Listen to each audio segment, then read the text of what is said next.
Bayangkan sebuah desa yang pernah tercatat dalam peta, tapi kini lenyap tanpa jejak.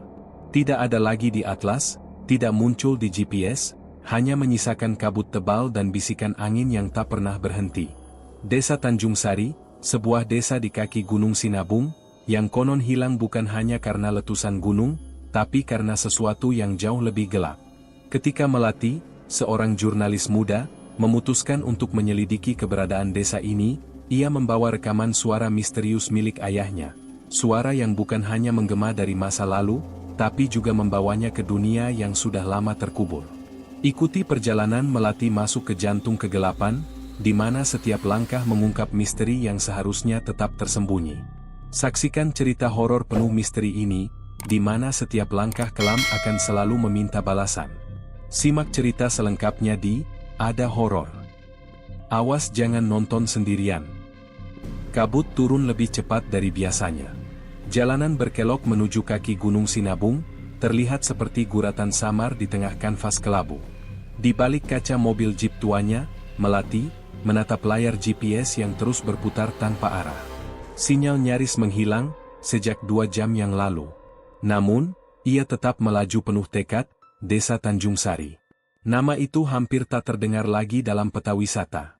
Padahal dulu, dikenal sebagai salah satu desa dengan panorama alam terbaik di Sumatera Utara. Melati tahu cerita itu dari ayahnya, seorang fotografer alam, yang pernah mengabadikan kecantikan desa tersebut pada tahun 90-an. Tapi yang menarik perhatian Melati bukan keindahan itu, melainkan hilangnya desa itu dari peta, setelah letusan dahsyat Gunung Sinabung 1 dekade lalu. Namun yang benar-benar membangkitkan rasa ingin tahunya adalah, suara dalam rekaman tua ayahnya ditemukan, dalam kotak penuh foto, dan gulungan film lama. Suara itu berbisik pelan, seperti membaca mantra, atau memohon ampun. Suara itu bukan suara sang ayah. Itu suara seseorang yang terdengar seperti menangis. Melati turun dari mobil, saat jalanan tak bisa dilewati lagi. Kabut semakin pekat menyapu, semak dan pepohonan, dengan kelembaban yang dingin, dan menempel. Tak ada sinyal, tak ada suara burung, hanya kesunyian, dan bunyi langkah kakinya menyusuri jalanan berbatu. Desa Tanjung Sari terletak 5 km dari tempatnya berdiri. Dia membawa tas ransel, berisi kamera, senter, buku catatan, dan rekaman suara itu. Seiring langkahnya mendekat, muncul pertanyaan di benaknya. Kenapa desa ini ditinggalkan begitu saja? Tidak semua desa di lereng Sinabung mengalami nasib yang sama. Beberapa bahkan bangkit kembali. Langit mulai menggelap saat dia mencapai batas desa. Ada gapura tua dari kayu lapuk dengan tulisan pudar. Selamat datang di Tanjung Sari. Cat merahnya mengelupas, seperti bekas luka yang tak pernah sembuh. Melati menyusuri jalan desa, yang kini penuh rumput liar dan bebatuan. Rumah-rumah kayu berdiri tak terurus. Sebagian ambruk, sebagian lagi masih berdiri, tapi terlihat seperti hanya menunggu waktu untuk runtuh. Ada suara aneh, seperti pintu tua yang berderit pelan. Padahal angin tak terasa. Ia masuk ke salah satu rumah yang masih berdiri. Lantai kayunya berderak, dan bau lembab, serta tanah basah memenuhi hidungnya. Di ruang tengah, ada rak buku tumbang, dan bingkai foto berdebu. Melati mengambil salah satunya. Dalam foto itu, tampak sekelompok orang sedang duduk melingkar, mengenakan pakaian adat, dan membawa lilin. Di tengah-tengah mereka, seorang anak kecil dengan mata tertutup kain merah. Melati bergidik. Ritual? Gumamnya. Dia mengamati setiap detail dalam rumah itu, hingga menemukan sesuatu yang tak biasa. Di salah satu kamar, ada sebuah peti tua dengan ukiran aneh. Saat dibuka, dia menemukan tumpukan dokumen tua, surat, catatan tangan, bahkan potongan koran. Sebagian besar sudah rapuh dan tak terbaca, tapi ada satu kertas yang masih utuh. Di atasnya tertulis, "Jika kau membaca ini, berarti segel telah terbuka kembali. Jangan tinggal hingga malam tiba." Ritual belum selesai. Jantung Melati berdegup kencang. Ia menoleh ke jendela. Hari mulai gelap, kabut makin tebal. Tiba-tiba dari kejauhan, terdengar suara pelan mirip suara anak kecil menyanyi. "Lingkaran api, jangan putuskan nyala. Jika gelap datang, dia akan bangun."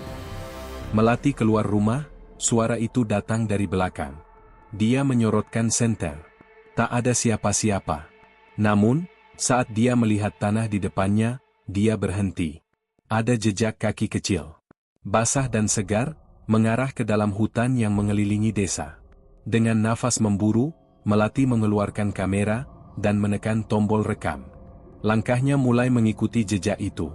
Walau bagian dari dirinya ingin kabur sejauh mungkin, dia tak tahu bahwa setiap langkahnya justru makin membawanya ke masa lalu yang kelam, dan ke rahasia yang seharusnya tetap terkubur di balik abu Gunung Sinabung. Jejak kaki itu berhenti di depan sebuah pohon besar di pinggiran hutan. Akar-akar pohon mencuat keluar dari tanah, seperti tangan-tangan tua yang hendak mencengkeram. Melati menyorotkan senter ke batangnya. Ada simbol aneh yang terukir di sana. Bentuknya seperti mata yang terbuka setengah, dikelilingi api, dan garis-garis melingkar. Simbol itu juga muncul dalam salah satu foto yang tadi ia temukan di rumah. Foto ritual. Tapi yang membuat bulu kuduk Melati berdiri adalah suara yang kembali terdengar. Kali ini lebih dekat. Jangan biarkan lilin mati. Suara itu begitu nyata, seperti dibisikkan tepat di telinganya. Ia memutar tubuh. Senter terguncang. Namun lagi-lagi tak ada siapa-siapa. Hanya kabut dan pohon-pohon sunyi. Tapi kini, dia yakin, dia tidak sendirian. Melati menelan ludah. Dia melangkah perlahan menjauhi pohon, dan kembali ke jalan desa. Namun saat ia kembali ke gapura tempat ia masuk tadi, jalan itu sudah hilang, kabut menebal. Tanah di bawah kakinya berubah menjadi lebih lembek, seperti menghisap. Melati mencoba memanggil seseorang, siapapun. Tapi suaranya tenggelam. Tak ada gema, tak ada jawaban. Ia kembali ke rumah pertama yang ia masuki. Di dalamnya, ia duduk, mencoba menenangkan diri. Ia membuka rekaman suara lama ayahnya. Kali ini dia dengarkan baik-baik dengan earphone. Di tengah bisikan asing, dan suara tangis itu, tiba-tiba terdengar suara ayahnya. Mereka tak bisa pergi. Aku melihatnya sendiri. Anak-anak itu dibakar hidup-hidup, semua karena kepercayaan gila itu. Suara berhenti, lalu suara lain muncul. Suara perempuan bergetar, dan penuh rasa takut. Kami harus melanjutkan ritual. Kalau tidak, dia akan bangkit. Leluhur tak akan mengampuni. Kami tak punya pilihan lain. Melati menatap layar pemutar suara dengan nafas tersengal. Ia mulai memahami sesuatu yang mengerikan, pernah terjadi di desa ini. Bukan hanya bencana alam, tapi sesuatu yang mereka sembunyikan. Dengan senter dan tekad, yang belum pupus, ia menjelajahi rumah-rumah lainnya. Di salah satu rumah, ia menemukan kotak kayu kecil. Di dalamnya, ada lilin merah tua, ukiran kayu berbentuk wajah manusia tanpa mata, dan buku catatan. Buku itu adalah milik Pak Sandi, Kepala Desa terakhir Tanjung Sari. Catatan harian Pak Sandi, Gunung murka karena perjanjian dilanggar. Kami sudah lama tahu, setiap 12 tahun, ritual penjaga harus dilakukan. Anak terpilih, yang lahir di bawah kabut pertama, bulan ke-7, akan menjadi penawar. Namun, generasi muda mulai menolak. Mereka bilang itu tak manusiawi. Mereka menyebut kami kejam, gila, tapi mereka tak tahu. Bila ritual terputus, kegelapan akan kembali. Anak terakhir namanya Laras. Tapi ibunya kabur, sebelum ritual selesai. Sejak itu, suara-suara mulai terdengar, tanah retak, orang-orang hilang. Kami tak punya pilihan. Kami bawa anak itu kembali. Tapi ritual tak lengkap. Api padam, sebelum darah menyentuh tanah. Dan kami tahu, semua sudah terlambat. Melati membalik halaman berikutnya, sebagian sudah terbakar. Namun yang tertulis jelas di halaman terakhir, membuat tubuhnya gemetar. Jika seseorang membaca ini, dan ia bukan dari darah Tanjung Sari, maka pengorbanan harus dimulai lagi. Tiba-tiba pintu rumah tertutup dengan keras. Angin dingin menyapu masuk dari sela jendela. Lilin merah di atas meja menyala sendiri. Melati terduduk diam. Tubuhnya bergetar. Kamera dalam ranselnya tiba-tiba menyala sendiri. Mode perekaman aktif. Di layar kamera, tampak sosok perempuan berdiri di belakangnya. Rambut panjang menutupi wajahnya, gaun lusuh, dan kaki yang tak menyentuh tanah. Melati membalikkan tubuh, kosong. Tapi di layar kamera, sosok itu masih ada, kini semakin mendekat. Melati melempar kamera. Saat ia mencoba keluar dari rumah, pintu kembali tertutup. Ia terjebak, napasnya memburu. "Laras, kau bukan pengorbanan yang terakhir." Bisikan itu memenuhi ruangan, datang dari segala arah. Tembok bergetar, lilin merah menyala makin terang. Dan dari sudut ruangan, perlahan muncul anak kecil dengan mata tertutup kain merah. Anak kecil itu berdiri diam. Kain merah masih menutupi matanya. Nafasnya terdengar pelan, namun berat, seperti menahan tangis. Melati terpaku, seluruh tubuhnya kaku. Bahkan untuk berteriak pun, tenggorokannya terasa terkunci. Anak itu melangkah maju, pelan, tapi suara langkahnya tidak seperti kaki manusia biasa. Bunyi seret seperti sesuatu yang basah dan berat, menempel di tanah. Melati mundur perlahan, tangan mencari-cari gagang pintu di belakangnya. Tiba-tiba suara jeritan terdengar dari luar rumah. Jeritan perempuan dewasa. Melati menoleh sekilas ke jendela. Di balik kabut, tampak siluet seseorang berlari, melintasi jalan desa, atau lebih tepatnya, menyeret kakinya, sambil memegangi perut. Suara jeritan itu disusul dengan bisikan-bisikan. Melati berhasil membuka pintu, dan keluar. Tapi begitu ia melangkah, rumah di belakangnya lenyap, seperti ditelan kabut. Tak ada jejak rumah itu. Hanya lapangan tanah kering, dan rerumputan mati. Melati terhuyung panik. Ia mencoba memanggil nama. Laras, mencoba berbicara langsung kepada sosok anak tadi. "Siapapun atau apapun dia, Laras, kalau kau masih ada, aku hanya ingin tahu apa yang terjadi. Aku bukan musuhmu." Tidak ada jawaban. Hanya angin yang tiba-tiba dingin seperti es, dan kabut yang makin menebal. Ia kembali menyusuri desa, mendekati bangunan yang tampaknya adalah balai desa. Di dindingnya, masih tergantung papan pengumuman tua, yang sudah robek-robek. Ada satu kertas yang masih bisa dibaca. Pemilihan anak penjaga, dilaksanakan malam ini. Seluruh keluarga yang memiliki anak di bawah usia 7 tahun harap hadir. Pernyataan itu terasa dingin di benak Melati. Ia membayangkan warga desa dengan wajah tegang, membawa anak-anak kecil ke tempat yang mereka tahu, akan menjadi akhir hidup anak-anak itu, demi sebuah ritual penjaga. Di dalam balai desa, Melati menemukan ruang bawah tanah. Pintu kayu lapuk itu terkunci rapat, tapi dengan sedikit tenaga, berhasil ia dorong terbuka.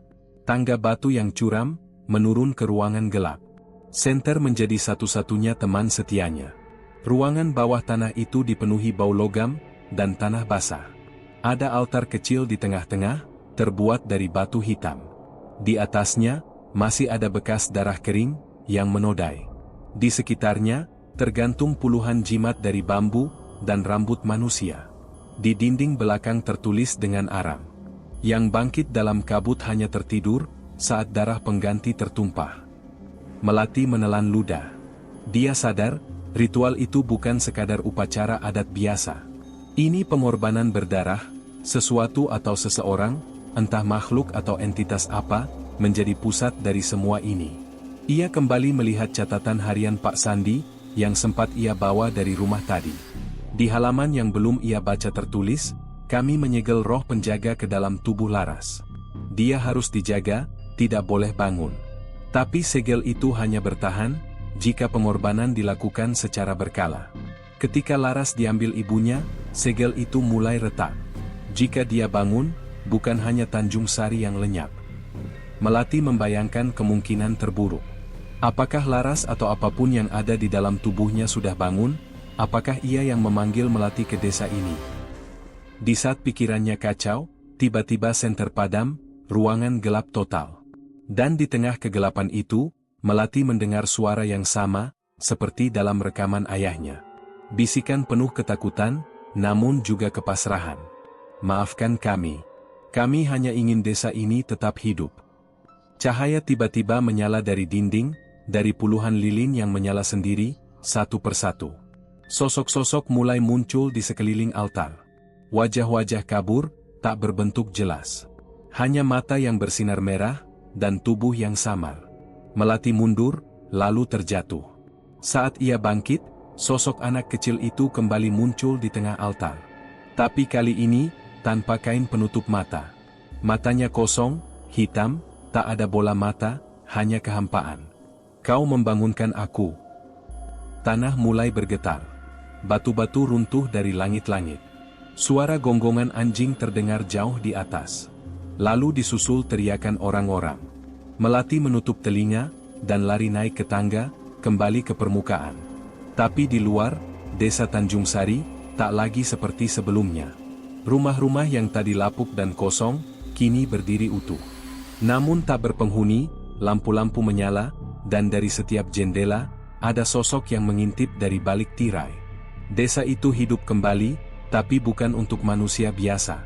Dan di tengah jalan desa, yang kini terang oleh cahaya merah darah, dari langit kabut, Melati melihat siluet ayahnya berdiri tersenyum. Kau anakku, darahku. Melati berdiri terpaku, jantungnya berdetak cepat. Sosok ayahnya yang sudah lama dinyatakan hilang, berdiri di ujung jalan desa, dengan wajah yang ia kenali. Namun, sorot matanya berbeda. Ada sesuatu yang mengerikan di balik senyuman itu. Melati ingin berlari, tapi kakinya seperti tertancap. Kau adalah darah Tanjung Sari. Semua ini warisanmu. Suara itu keluar dari mulut sang ayah, tapi terdengar bergema, seperti bukan miliknya sendiri. Tiba-tiba tubuh sang ayah perlahan hancur menjadi abu. Ditiup angin, menyisakan kain merah yang melayang turun, dan mendarat di tangan Melati. Kain yang sama, seperti penutup mata laras. Melati memandang kain itu, lalu menatap sekeliling. Desa Tanjung Sari berubah menjadi versi aneh dari dirinya. Rumah-rumah berdiri tegak, tapi penduduknya bukan manusia. Mereka diam, tubuhnya kabur seperti asap, hanya mata merah yang bersinar. Mereka semua melihat Melati. Langkah kaki kecil terdengar, laras berdiri di tengah jalan menghadap Melati. Namun kini, tubuhnya tampak membusuk di sebagian sisi, dan kulit di wajahnya mulai terkelupas, menampakkan tulang. Aku sudah bangun. Tidak ada yang bisa menghentikan sekarang, kecuali kau. Kenapa aku? Tanya Melati hampir berbisik. Karena kau adalah darahku. Melati menatap anak itu dalam-dalam. Ia menggigit bibir. Segalanya mulai masuk akal. Ibunya dulu berasal dari Tanjung Sari. Ibunya adalah satu dari warga yang melarikan diri saat ritual gagal. Melati bukan hanya jurnalis yang penasaran. Ia adalah bagian dari cerita ini. Ia adalah pengganti. Ia adalah penutup siklus. Laras mendekat, mengulurkan tangan mungilnya. Berikan mata ini tempat baru untuk tidur. Tiba-tiba tanah di bawah mereka bergetar hebat. Gunung Sinabung tampak dari kejauhan, memuntahkan asap dan cahaya merah menyala ke langit malam. Angin kencang menyapu desa. Jeritan terdengar dari segala penjuru. Warga kabur, kabut menebal. Dari tanah, sosok raksasa mulai muncul.